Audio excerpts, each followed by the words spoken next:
गाड़ी की स्पीड बढ़ाएंगे प्लीज, आप घबराहट में टैक्सी ड्राइवर से कहते हैं। एयरपोर्ट पहुंचते हैं, बैग का हैंडल पकड़ते हैं और घबराहट में पसीने से भीगे बिल्डिंग में एंटर करते हैं। लोगों से टकराते और माफी मांगते हुए तेजी से आगे बढ़ रहे हैं और आखिरकार बोर्डिंग कर लेते हैं। कुछ ही घंटों में आप एयरपोर्ट से सीधे यॉट पहुंचते हैं। यहाँ भी का इंतजार कर रहा है। लहरों के साथ खुद को किनारे से दूर जाता देख आप राहत की सांस लेते हैं। आखिर बहाबास वेकेशन शुरू हो गई है। आप शांति से लेट जाइए और आंखें बंद कर लें। यॉट के हल्के झटकों से आपकी आंखें खुल जाती हैं। आपको याद नहीं कि कितनी देर पहले सोए थे, लेकिन सूरज धीरे धीरे डूब रहा है। सूरज के छिपने से आकाश लाल हो गया है। आपको बहुत अच्छा लग रहा है। कुछ ही देर में आपको एहसास होता है कि किनारे नजर नहीं आ रहे।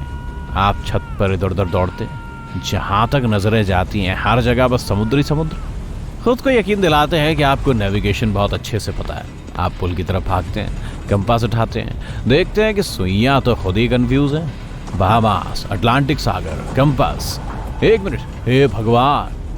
आप बरमुडा ट्रायंगल में। इसके बारे में बहुत से किस्से भी सुन चुके हैं। समुद्री राक्षस, सुपरनैचुरल जगह, अजीबोगरीब समय और अटलांटिस। लेकिन यकीन किस पर किया जाए? अटकलें लगाना शुरू हो जाती हैं कि बरमुडा ट्रायंगल के बारे में क्या क्या सही हो सकता है।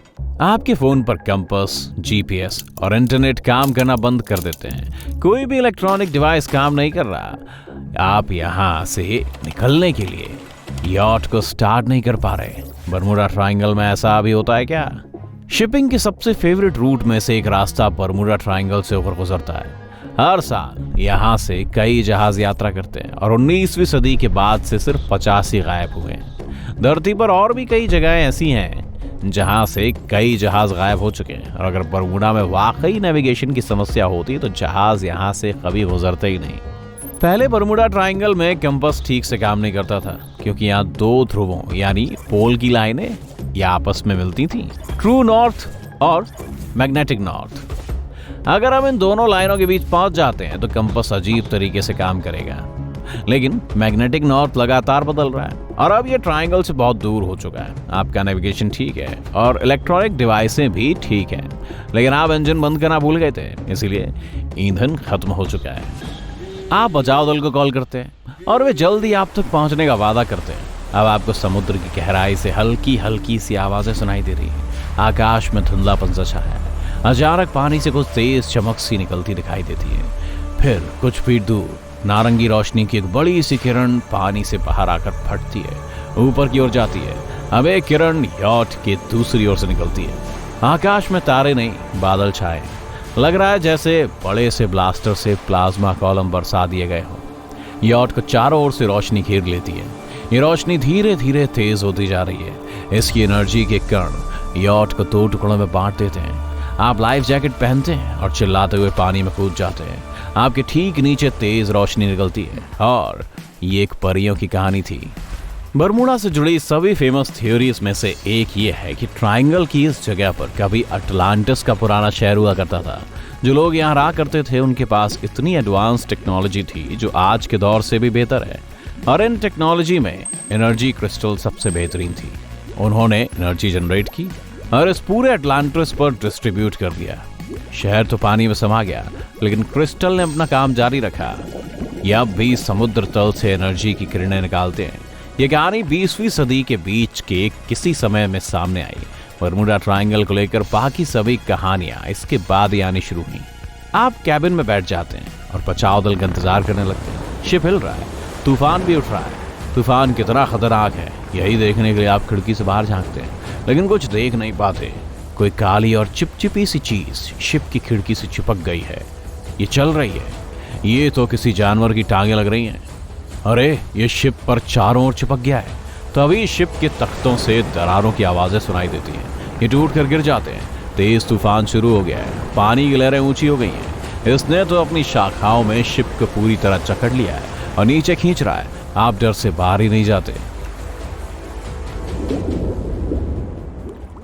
ये भी सच नहीं है, बड़े बड़े स्क्विड भी दुनिया में, लेकिन वे महासागरों में रहते हैं और बड़े जहाज को नहीं डुबो सकते।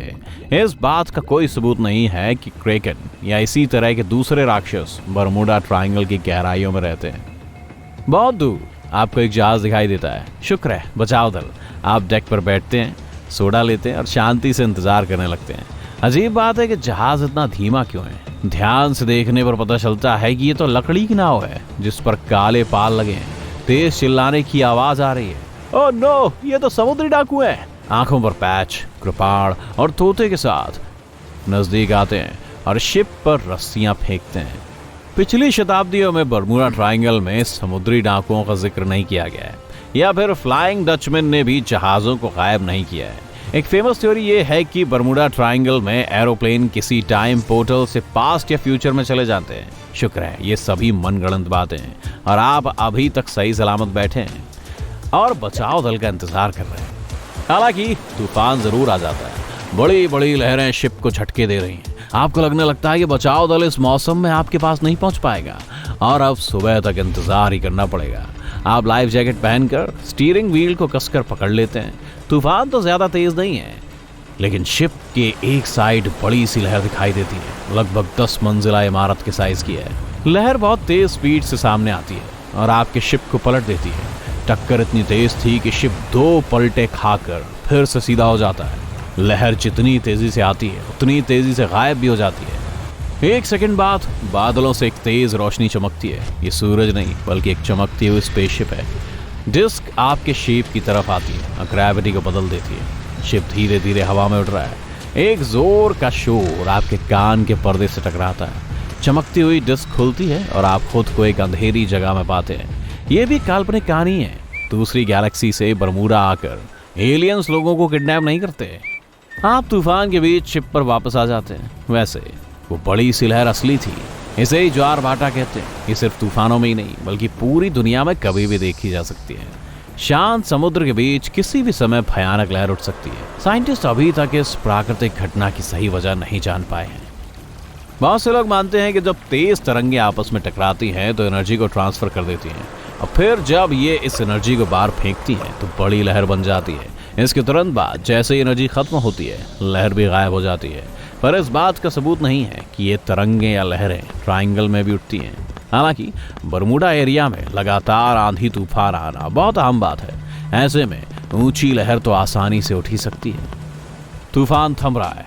आप खुश हैं क्योंकि आप जीवित रहने में कामयाब रहे। सूरज की पहली किरण दिख रही है और शिप के चारों ओर पानी के झाग बनने की आवाज भी सुनाई दे रही है। लहरें भी नहीं है, समुद्र शांत है, लेकिन समुद्र की सतह पर कुछ अजीब सी हलचल है। ऐसा लग रहा है जैसे शिप किसी उबलते हुए सूप के कटोरे में तैर रहा है। ये उबाल इतना तेज है कि जहाज जोर जोर से हिल रहा है। आपके हाथ स्टीयरिंग व्हील को खुद ही कसकर पकड़ लेते हैं, लेकिन बस एक जोर का झटका और आप सीधे शिप के बाहर पानी में। शांत हो जाओ, तुम ठीक हो, कुछ नहीं हुआ है। एक थ्योरी ये भी कहती है कि बर्मुडा ट्रायंगल में नीचे मीथेन जमा है। हालांकि इसके सबूत अभी तक नहीं है। कभी कभी ये गैस समुद्र तल से ऊपर की ओर उठती है और इसके पानी में बड़े बड़े बुलबुले बनने लगते हैं। इससे सतह पर झाग बनने लगते हैं।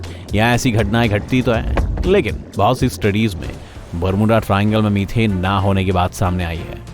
आप पहले से ही ग्रह की सबसे रहस्यमयी जगहों में से एक पर लगभग 24 घंटे बिता चुके हैं और जिंदा हैं। आखिरकार आपको बचाव दल दिखाई देता है। शिप आपके नजदीक आ रहा है। इसमें ईंधन डालने के लिए कैन निकाले जा रहे हैं, लेकिन तभी आपको सेल बोट यानी पाल नौका जितना बड़ा एक पंख दिखाई देता है और फिर एक बड़ी सी शार्क पानी से बाहर उछलती है। इसके जबड़ों में सैकड़ों नुकीले दांत हैं जो किसी एडल्ट की हथेली जितने बड़े होते हैं। शार्क उछलकर शिप पर चढ़ जाती है और उन्हें नीचे खींच लेती है।